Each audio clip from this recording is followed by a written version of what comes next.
That's recording. Hey everyone, it's Mackenzie and Divyam here. Hey Divyam, how you going? I'm good, thank you. Hey, Mackenzie, how are you? Good to hear. I'm good too. Thank you for asking. Thank you so much for joining. Yeah, no problem at all. Awesome.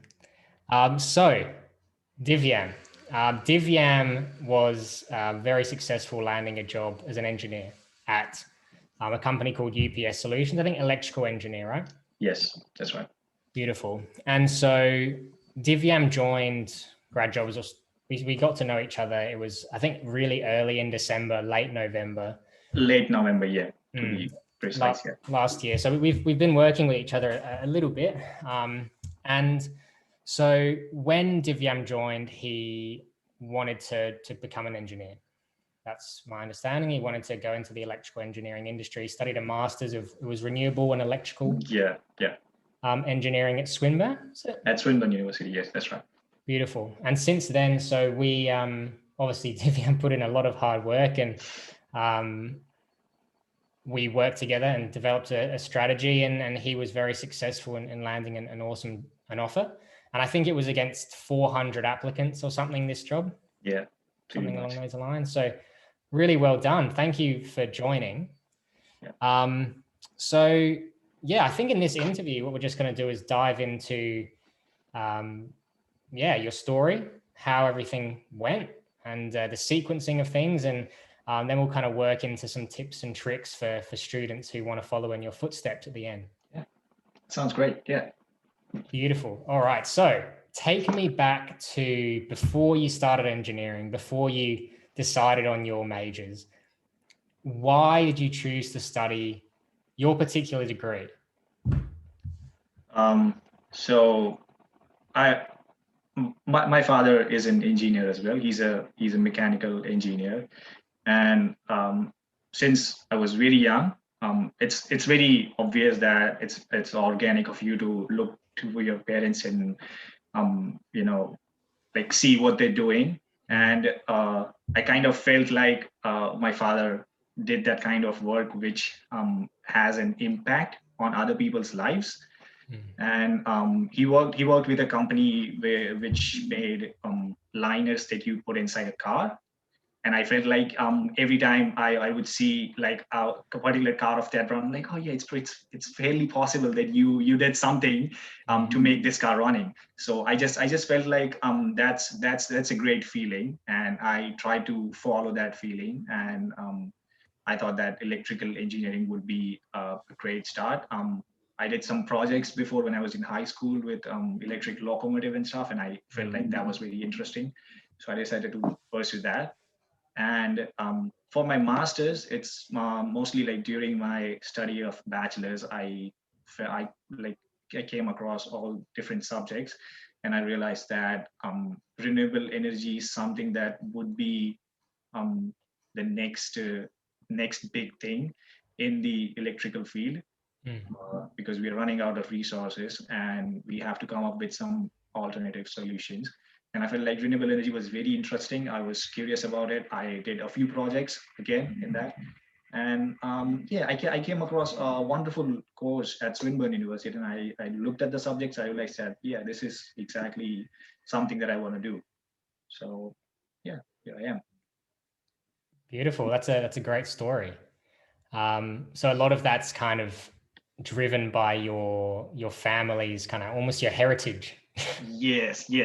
We've got a lot of engineers in my family. I can tell you that. Yeah. That's awesome. Okay, and it sounds like the degree was really good as well. Good degree. Yeah. Beautiful. And so you landed, before we even met each other, you'd already managed, I think, to land an internship or a project. Yes. So I did a project from March to June during that year, 2020, and it was organized by the university. So that was kind of like the first stepping stone for me to have a look into the industry. It was kind of difficult because I didn't really get to be on the field, since it was just the advent of COVID back then. Like March 2020 was just when it all started, basically in Australia. So I didn't get to go on the field, but I still got to know a few people from the industry. I got information about different projects from Caltex, and I got to work on it. We did like a lot of research, and that was kind of the first thing that I did in an industry. Beautiful. And so that sounded like a really good experience. You had quite a bit of impact there as well with some power plants, I think. Yes, that's right. Awesome. And so that was organized by Swinburne. And then you also had a job, right? You landed at 1 or 2 jobs in Australia.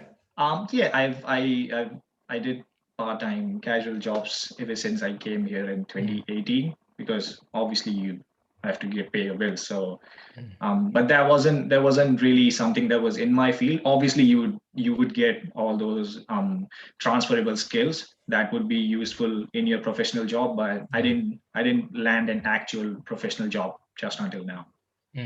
Yeah, awesome. And so, how did you get those jobs? My part-time jobs. It was just I'm not really sure. It's just I made contacts basically for the warehouse job that I had. I tried to build relations when I came here, and I think within a month or something of coming here, a friend of mine, he came up to me and said like, yeah, there's this opportunity, the place where I am working, and I think it's a really good job, and it's still like you know like a part-time casual job, but I think it would be a good start, like since you're a student. And yeah, so I think that was how I landed the first job. Right, so And the Coles one was basically building up on the previous job, where I've done like something for 6 months, and then I explained the same thing to during my interview at Coles, and they thought like, yeah, you'd be a good fit. Beautiful. So did you apply to Coles online? Yes, that's right. Great. Okay. So you got the initial experience through a friend or a connection, then use that. And it's like a, just kind of, jumping. Yeah. Great. Okay. Really nice. All right. And what kind of, because you mentioned you got some skills through those jobs, you developed some skills. How valuable would you say those jobs were in preparing you for graduation, for interviewing, for going into a professional engineer job? I think doing any kind of part-time job is really important before you try to land a professional job, because your professional job requires not just your technical skills but also your soft skills. And technical skills, you can learn them during university, and I'm pretty sure even if you are not familiar with them, once you join the company, they'll probably teach you everything. So the technical skills is not something that you should be worried about, but the soft skills are something that are part of your personality, and that is something that the company cannot teach you. The company cannot teach you to be honest or loyal or to be punctual at your work or develop good work ethics. That is something that you have to build on your own. And I think doing part-time jobs while you are also studying, it helps you multitask. You have to manage your time. You have to manage your finances. I think that the part-time jobs teach you a lot of things that are not taught in university, and are not like part of the technical skills, but are really important for any kind of job. Yeah, that's really interesting, and I 100% agree. You notice a lot of the companies that look for graduates. One of the main things they seem to look for nowadays is those strong foundational skills. Just the communication, working hard, being able to have a conversation, time management, etc. General problem solving. So yeah, that's really good. And you had quite a bit of experience, over 2 years, I think. Over 2 years, yeah. So awesome. Okay, so that kind of led you up until that point, about say June, then up to November. So why did you decide to join grad jobs? What instigated that?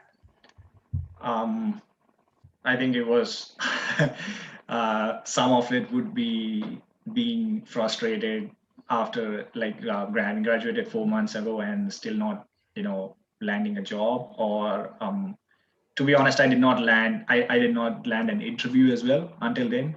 which was kind of depressing, because I thought I was doing my best. But then obviously once someone points out something to you, you realize, yeah, okay, maybe I wasn't doing my best. You always need that second set of eyes to have a look, someone who's an expert, and to able, like, who would be able to point out something and say, like, yeah, this is where you could be doing something wrong, and to help you sort out that mistakes. So I think I came across your profile on LinkedIn, just through my feed, and I think I saw one of your posts which said that, yeah, somebody landed a job and you helped them out. And then I looked at your profile, and I looked at the website. From there I looked at the testimonials they were already there, and I think that would be something, that would be the kind of push that I was looking for. Someone who would be able to, like, guide me in that perfect direction, and like, help bits and pieces, like, sort of bits and pieces, saying that, yeah, you can, this is something that you can work on, or this is how you can improve your resume and stuff. So I think, yeah, that's how I decided to join my grad jobs. Yeah. Got it. Awesome. And from, between the end of November, early December until you landed your offer, which was up, I think, March. Yeah, March. What do you think the value was, or what did you find most valuable, or what would you attribute your success to? It doesn't have to be everything. It could be, a couple main things, whatever you feel. I think the most important thing that I think is building that perfect resume.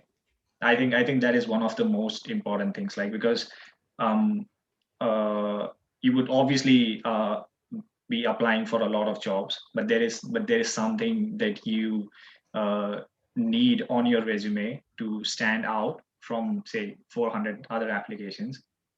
And it's like, even if it's a small company, it's a big company, doesn't matter these days. It all goes through ADS.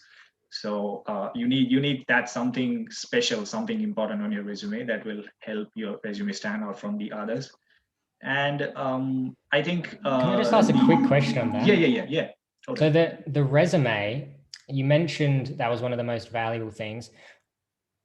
If you had to attribute, or if you had to examine your resume, or determine what it was about the resume, so say before the program and then after the resume was updated, what would you attribute in the resume to the success? Do you think it was the story component? Do you think it was just the crystal clear? I think it's like, you have the skills already. It's not like you're building new skills while making a resume, but it's just that the way you represent those skills, using those the points which have, like, facts and statistics in them, which shows that you're not just saying that I'm good at this, but you're actually showing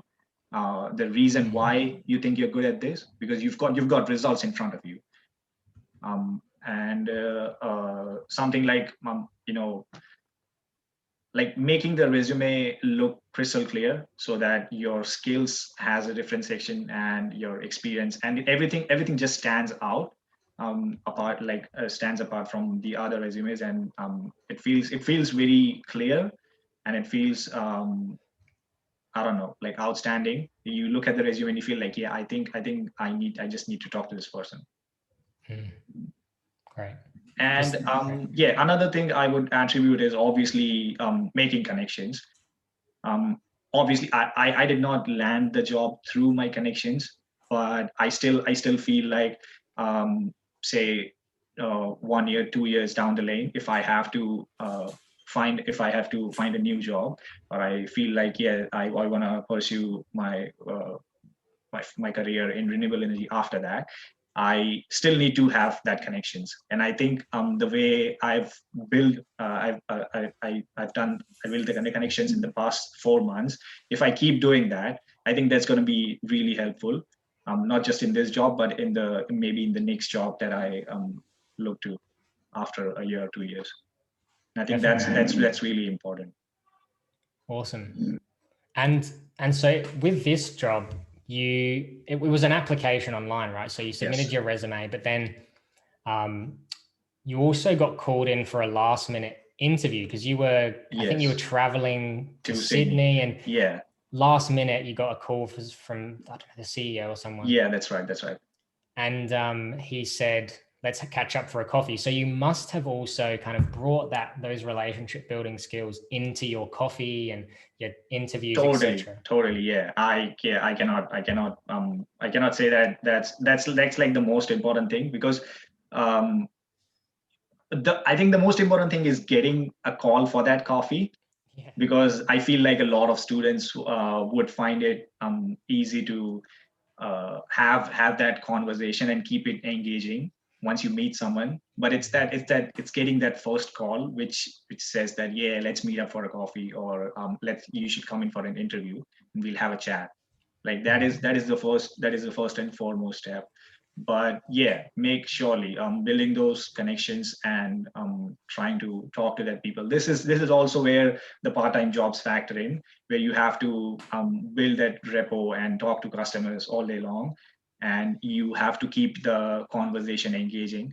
And when you go for that interview, you also work on that skills. And that I think that helps a lot. That helps a lot while you're during the interview as well. Awesome. Thank you. I think that would be really valuable to people that do watch this. Yeah. And so just taking back that, so you did apply to that job, you built the relationship, got the offer after a couple of tests, I think, Yeah. or interviews. Yeah.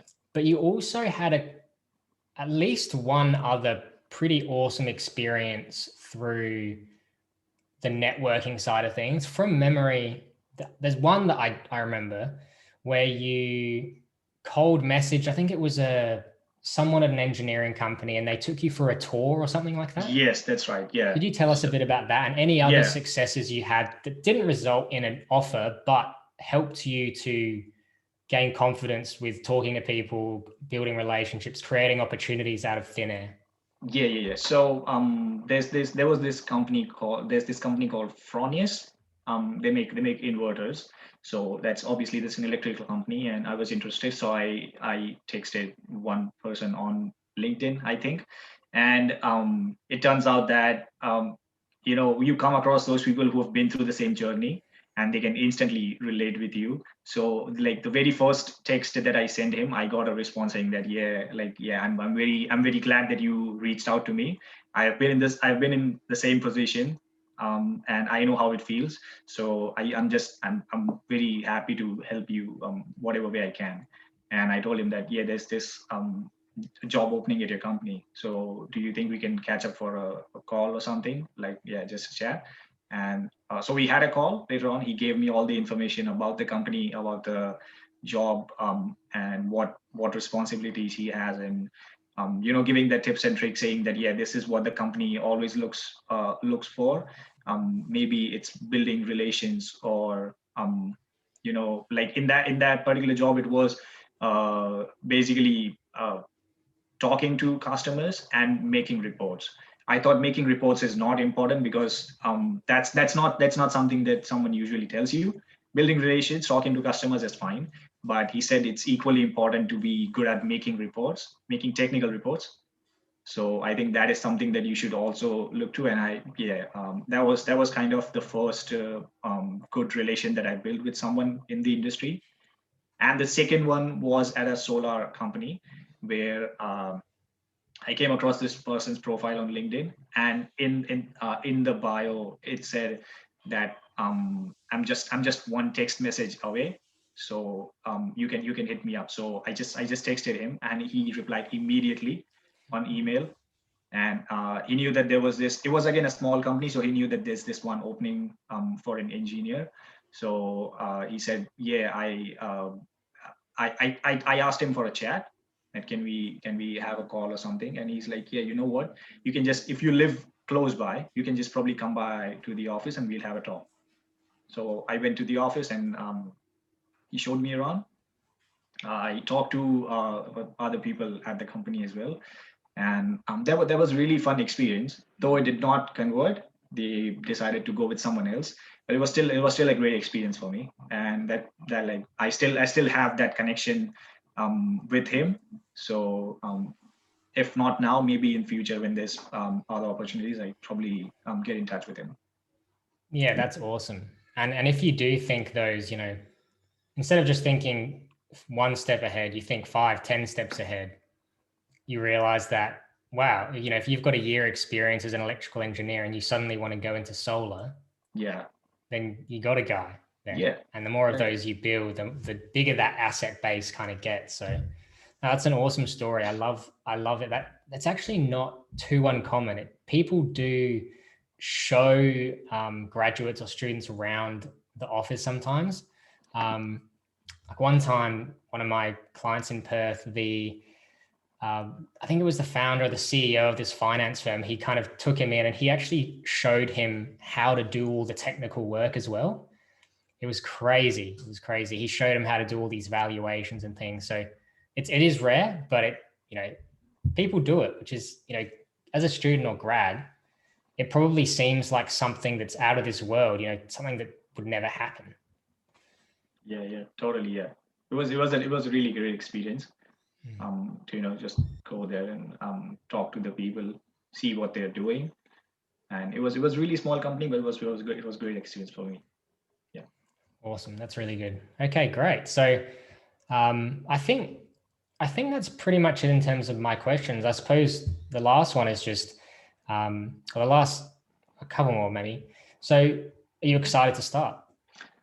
Yeah, absolutely, yes. Yeah, I've been working on stuff as well since I'm starting. I thought I like get to know in advance about the products and everything, and the work that I'm supposed to do, so that I'm not unprepared on day one when I go there. Yeah, I'm really excited. Yeah. Beautiful. It's always exciting, isn't it? Starting a new job, so much Yes, opportunity. I mean it's like it's the first professional experience for me, so it's like it's a whole different feeling. Yeah.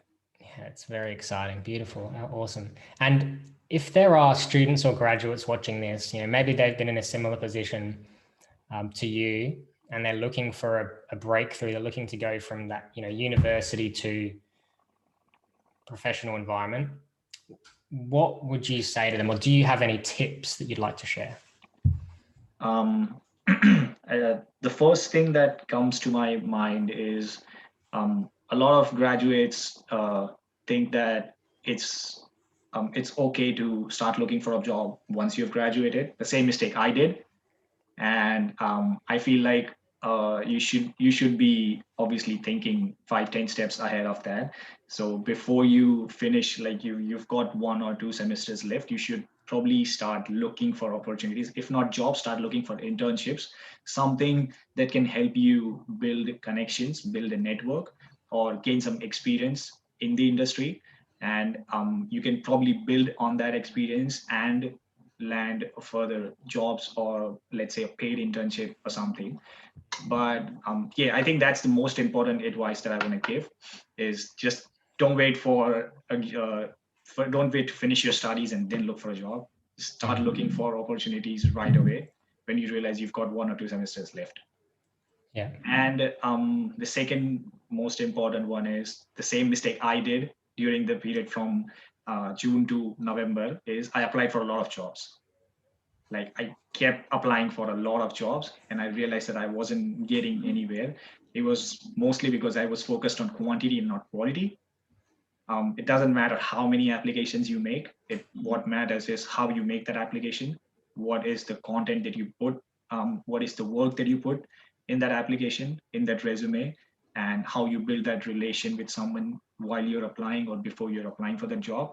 And I think that is something that will always help you convert that opportunity into an offer, and not just constantly applying for jobs. Because You apply for 50 jobs and you don't get a response, that's depressing.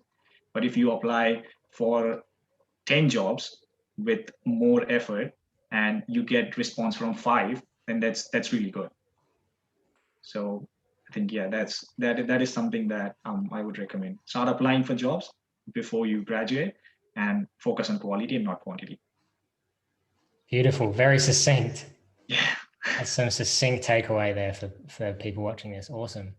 All right. Well, look, I think that's everything from me. I really appreciate you taking the time to answer those questions. And I think people will really find this valuable. So thank you. Yeah. Awesome. All right. Enjoy. I'll catch you soon. I'm sure we'll keep in touch very Yeah, soon. yeah, absolutely. Yes. Right. Maybe I'll come to Sydney sometime. We can catch up. Oh, you're not here now? Oh, you flew back. Yeah. Yeah, now we should catch up. Let's do it. All right. All right. See you later. Thank you.